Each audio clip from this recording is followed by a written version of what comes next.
Você já sentiu aquela fadiga dentro dos filmes atualmente? Pensar assim, nossa, de novo esse ator? Parece que existe 5 atores em Hollywood. Ou atores que no mesmo ano vão estrear 5 filmes diferentes. Tô exagerando, mas no caso da Zendaya, vai estrear 4 filmes. The Drama, A Odisseia, Duna e o Homem-Aranha. Eu falei brincando, hahaha, nunca que um ator estrearia 5 filmes no mesmo ano. Mas não é que a Anne Hathaway vai estar em Diabo Veste Prada, A Odisseia, Mother Mary, Verity e The End of Oak Street, o filme lá de dinossauro. 5 filmes no mesmo ano. Isso eu nunca vi na vida. Existe uma percepção muito forte de quando você olha para os grandes cartazes de filme hoje em dia, você vê o rosto de um novo ator em um papel de destaque e sente que alguma coisa falta ali. Aquele magnetismo que parava o mundo. Na verdade, o que estamos sentindo é o fim de uma era. Não é que não exista mais atores talentosos, longe disso. Existem milhares deles, da nova geração principalmente. O que está deixando de existir é essa questão da estrela de cinema. Nos últimos anos, a indústria passou por essa transformação radical. Essas grandes figuras que arrastavam multidões, apenas colocando o nome no topo do pôster, está se tornando quase irrelevante esse fator. E esses poucos que restam, têm uma sensação de que são os últimos dessa linhagem, né? Mas antes de entrar a fundo nesse assunto, deixe seu like, ajuda muito a esse vídeo a ser entregue para outras pessoas e já se inscreve no canal se tu já gostou do canal ou se você já acompanha o canal e não é inscrito. Então, a nova geração enfrenta esse obstáculo hoje em dia, né? Que os ícones do passado nunca conheceram, que é da hiperexposição. Antigamente existia um véu misterioso. Você só via seu ídolo na tela de cinema ou em fotos cuidadosamente produzidas. Então, havia essa distância, um espaço para o mito. Hoje em dia, a distância foi completamente destruída pelas redes sociais, que dão esse tom de proximidade, esse tom de fazer parte da vida da pessoa, da celebridade. E muitas das vezes, essa rede social é moldada e construída para aparentar ser algo. As frentes da câmera é uma coisa, atrás das câmeras, dessas recriações de lifestyle, é outra coisa. Problemas tensos que a celebridade tem, a gente conhece bem pouco, né? Ou elas mostram o que realmente querem que a gente saiba. Porque agora, de certa forma, o ator também precisa ser um influenciador. Precisa mostrar o treino na academia, a rotina de cuidados com a pele, as opiniões sobre o cotidiano, às vezes sobre política e às vezes dentro do seu próprio perfil, vendendo produtos de sua outra empresa, utilizando de sua imagem para alavancar a mesma. Então a lógica mudou completamente. É ao contrário do que era antigamente. Para ser relevante, ele precisa parecer acessível. Então existe esse paradoxo da escassez versus as redes sociais. Então existe um conceito na economia chamado lei da utilidade marginal decrescente. O que isso quer dizer? Quanto mais você tem algo, menos valor aquilo tem. Então, as estrelas de antigamente eram valiosas porque eram raras. Essa questão dos atores se venderem também como produto mesmo. Não é somente um processo artístico dentro de Hollywood, né? Mas antes existia essa estratégia da escassez, da raridade, de aparecer nos momentos certos, né? Então, esse carisma se potencializava com a distância. Então, por exemplo, quando eu acompanho um ator atualmente da nova geração ou que está muito atrelado às redes sociais, a gente vê essa figura muitas vezes por dia e anunciando em inúmeras marcas e estando em muitos eventos. Então esse encanto morre também. E também existe esse dado de fadiga. Pesquisas recentes de marketing mostram que o público jovem confia muito mais em influenciadores para comprar produtos, mas que isso não se traduz em vender ingressos. Seguidores no Instagram não necessariamente são os públicos pagantes. Uma parte é, mas não vai ser a garantia de sucesso daquele filme. Vai trazer uma repercussão imediata forte quando você tem um ator famoso nas redes sociais, no âmbito do marketing, né? Mas não é uma garantia que os ingressos vão ser vendidos por causa de um ator, o que era antigamente, né? Eu quero passar aqui agora por alguns exemplos de atores das antigas versus atores da nova geração. Aqui eu coloquei DiCaprio versus Chalamet. Então DiCaprio utiliza muito bem essa teoria do veto imagem, arrisca. Ele acredita, e é um dos últimos a entender isso, e dentro da história de vida dele, de toda a construção de carreira que ele teve, e todo o talento que ele tem também, ele viu que para ser eterno na tela, você precisa desaparecer fora dela. Existem campanhas pró-ecológico que ele faz fora dos filmes. Existem algumas fofocas ali e aqui sobre o DiCaprio, mas ele não faz questão de aparecer, de estar na mídia, de dar entrevista. A gente relembra dele, a gente conhece ele pelo grande ator que ele é, pelas grandes atuações que ele já trouxe para a história do cinema. Eu fiz todo um vídeo sobre como eu acho que o Chalamet é muito diferente dos outros atores da nova geração, recomendo que você veja, mas que basicamente o Timothée Chalamet é obcecado por ser tecnicamente impecável, mas ele é a grande exemplificação da hiperexposição. No caso aqui, ele emenda blockbuster atrás de blockbuster. Fez Duna, Wonka, Um Completo Desconhecido, que não é tão blockbuster, mas é um filme sobre um artista famoso. E paralelo a isso, ele estampa capas de revista, ele faz campanhas de perfume, ele faz comercial, ele tá lá na NBA com a Kylie Jenner, que é uma das maiores celebridades do Instagram. Ele tá sempre na mídia, ele tá sempre sendo falado. Então a gente tá nessa espécime de erosão do star power. Quando o público vê o ator em todo lugar, a suspensão de descrença diminui. Então o Chalamet, se ele continuar nesse ritmo, corre o risco de se colocar como um déjà vu cultural ambulante. Você não vê mais o personagem, você vê o contrato de marketing, você vê o ator. Você tem muito mais dificuldade de absorver que ele está atuando um personagem ali, quando você já vê ele muitas vezes em maneiras diferentes fora do mundo do cinema. Outro caso aqui que eu quero comparar é o caso Tom Cruise e o caso Jacob Elord. E eu tô trazendo Tom Cruise aqui por um fator diferente do DiCaprio, no sentido de é um dos últimos exemplos, se não o último exemplo, que é alguém que pode se tornar maior que a franquia, ou que normalmente é maior que uma franquia. Então as pessoas não vão ver o Top Gun por ser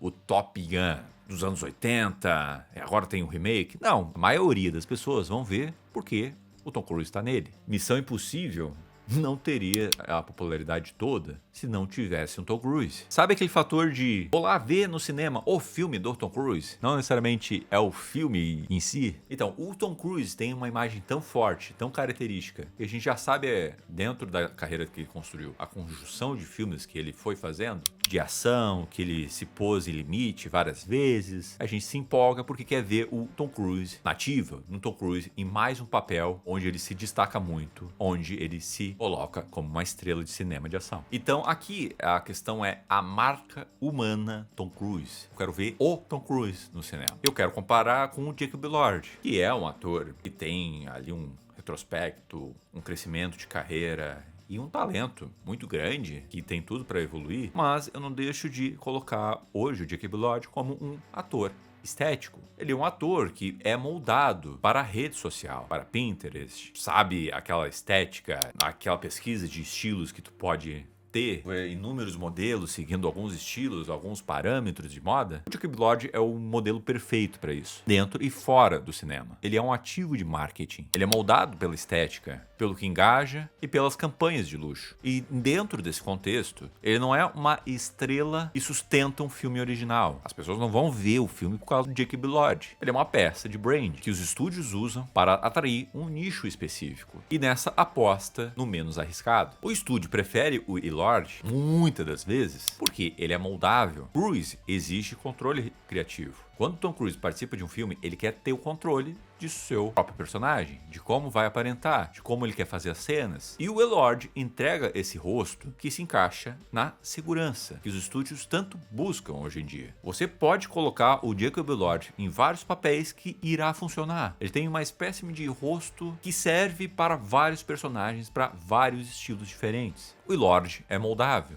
O Tom Cruise é icônico por ser o Tom Cruise. E a última comparação que eu faço aqui, que eu acho interessante e eu acho que também deixa mais claro o que eu tô querendo falar aqui nesse vídeo, é a minha comparação com a Marilyn Monroe e a Sydney Sweeney. Marilyn Monroe é uma construção de estúdio para ser esse símbolo sensual, cercada nessa mística de ser inalcançável. Mas dentro desse parâmetro, ela era um ícone de cinema. Então, A Marilyn Monroe tinha uma característica peculiar, que era essa questão de ter uma aura trágica, mas também mística, inalcançável, de ser uma atriz onde tem cenas icônicas, performáticas, carismática, mas dentro dessa noção de ícone, de estrela, com esse status de sex symbol na época, histórico, mas que também tinha essa dimensão de ícone histórico do cinema. E aqui, a Sydney Sweeney, posso colocar já ela nesse posto de sex symbol também. Mas ela tem uma questão diferente da Marilyn Monroe, que representa a automercantilização. A questão é,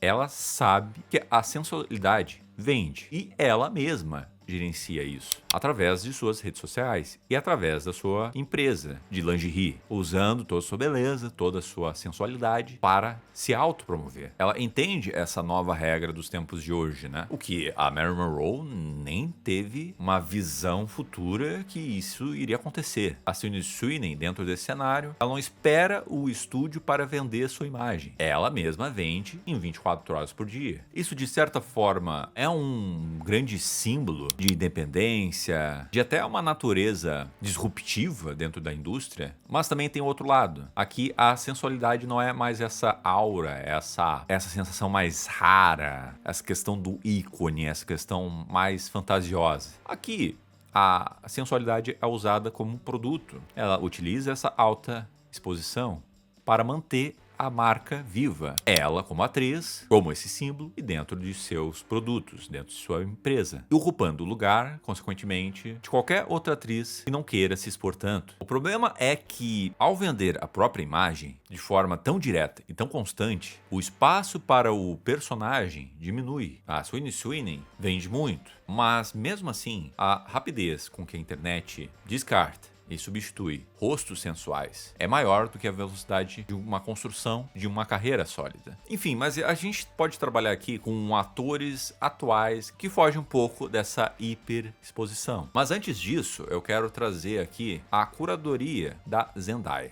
que ela usa o chamado Me Too Dressing. Existe essa teoria da IP ambulante. É um caso mais bem sucedido nessa transição. Ela não está apenas nos filmes, arrebentando como atriz, inclusive. Ela se transforma e se adentrando dentro da identidade visual dos filmes meses antes deles estrearem. Então, a gente consegue muito bem se conectar com a Zendaya e com os filmes que ela participa, porque parece que ela faz parte daquele cenário, daquele contexto. Parece que ela não foi inserida ali de forma forçada. Dentro dessa conjuntura e dentro desse método dressing, que é o método de se vestir de acordo com o cenário que tu faz parte, é uma construção de camaleão visual, não só através da grande atriz que ela é, mas através de como ela se veste, se comporta. E se for reparar bem, não somente dentro dos filmes, mas também fora deles. Ela se veste de uma maneira para promover os filmes. Por exemplo, ela vai se vestir diferente para promover um D-drama, vestir diferente para promover um Duna. Então, essa gestão de propriedade intelectual que ela mesma faz,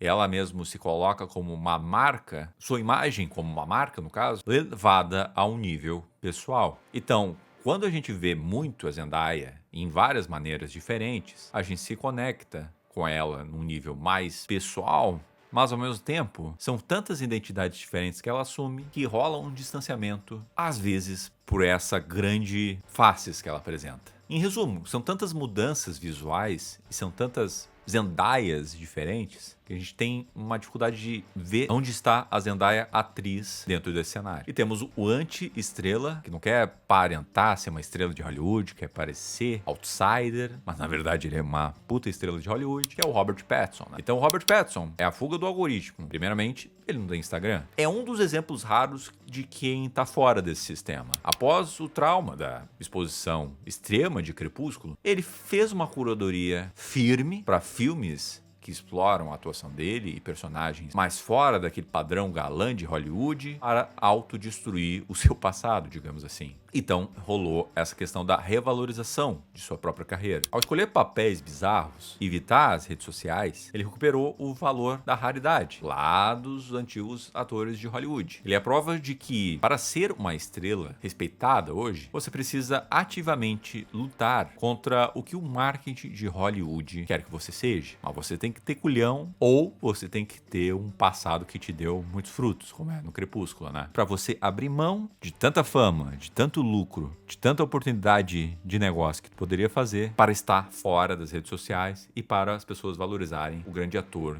que você pode ser. Então, existe essa algoritmização do rosto. Nós paramos de criar ícones, a gente começa a criar tipos. A exposição constante nas redes sociais criou essa teoria da fadiga da onipresença. A gente não tem mais tempo de sentir falta de um ator. Eles estão em todo lugar. Quando o filme estreia, a gente fica já com ranço um pouquinho, porque a gente vê muito aquele ator fora da grande tela. Então, em resumo, o dilema final que o cinema vai ter que fazer nos próximos anos é que o cinema, principalmente Hollywood, deixando claro, está se tornando um gerenciamento de marcas, onde o humano é o que menos importa. Se estamos ocupados demais consumindo a vida privada e dentro de um espaço, às vezes de 15 segundos, desses atores, que espaço sobra para eles nos convencerem que são uma outra pessoa em tela? A pergunta é, o quanto a gente vai associar mais as grandes estrelas fora do cinema